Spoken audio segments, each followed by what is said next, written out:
Il était une fois une fée qui habitait le pays des couleurs. Cette fée n'avait pas de baguette magique, mais elle portait une robe arc-en-ciel qui pouvait changer de couleur à chaque fois qu'elle bougeait. C'était une fée joyeuse, dansante et pleine de vie.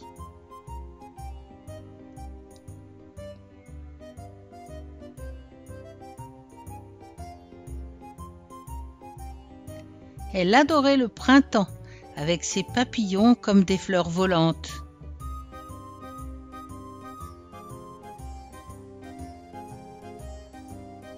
Elle aimait l'été et les insectes rampants et bourdonnants dans la chaleur et la verdure.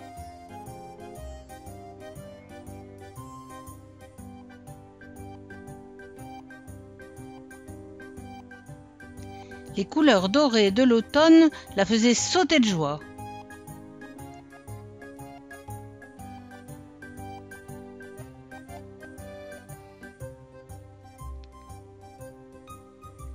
En hiver, elle allait voler quelques fleurs dans l'été pour colorer les blancs flocons de neige.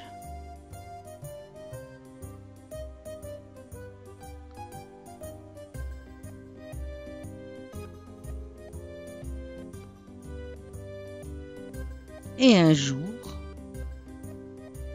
dans un tourbillon de couleurs et d'éclairs, elle décida de créer un village des 4 saisons.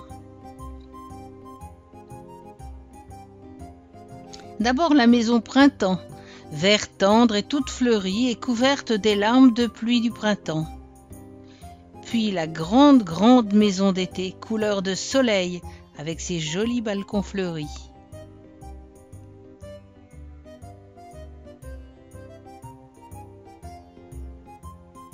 La toute petite maison d'automne, couleur de feuilles mortes et couverte des dernières fleurs de la saison.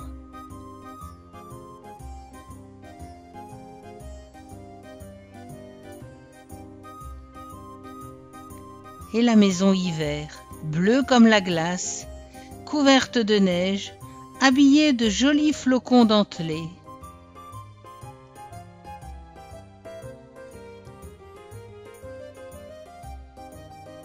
Un jour que la maison d'été envoyait un chaud soleil dans le ciel, pendant que la maison printemps faisait pleuvoir à grosses gouttes, jaillit un arc-en-ciel qui laissa à ses pieds une maison multicolore, rouge, jaune, bleu et vert, la maison arc-en-ciel. Un chasseur de papillons, attiré par les fleurs et les odeurs de ce petit village, arriva un jour et ne voulut plus repartir. Il construisit la maison dans le ciel, la maison des oiseaux et des papillons, la maison de tout ce qui vole. Le village des 4 saisons commençait à être célèbre, et un jardinier décida d'aller voir cet endroit où l'on pouvait avoir du soleil et de la pluie, de la chaleur et de la douceur quand on en avait besoin. Il construisit d'abord la maison hamster, toute verte, une grange pour abriter des légumes et les fruits qu'il voulait faire pousser. Elle était décorée d'un arbuste et d'une carotte.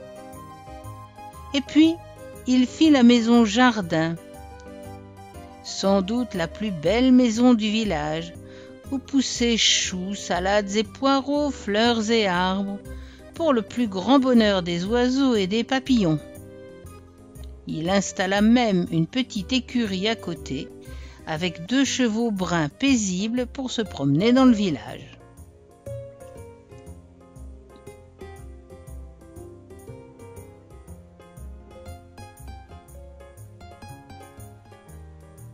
Venu d'un pays chaud et désertique sur un tapis volant, un génie s'arrêta un jour au milieu du village.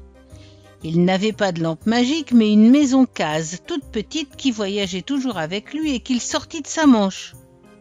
Il n'avait jamais vu de neige ni de cristaux de glace, alors il s'installa auprès de la maison hiver qu'il trouvait très fraîche, et il décida de rester. Le village était maintenant très important et le jardinier avait beaucoup de travail pour nourrir tous ses habitants.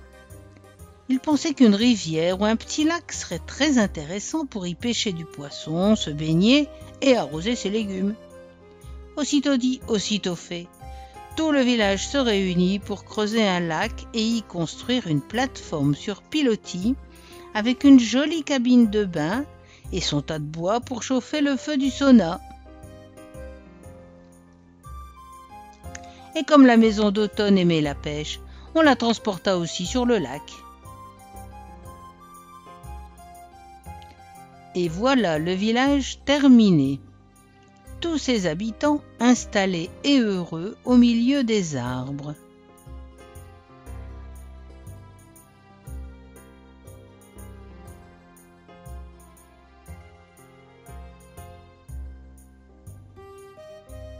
Et pendant qu'ils font la fête, la fée arc-en-ciel déclenche le plus beau des feux d'artifice.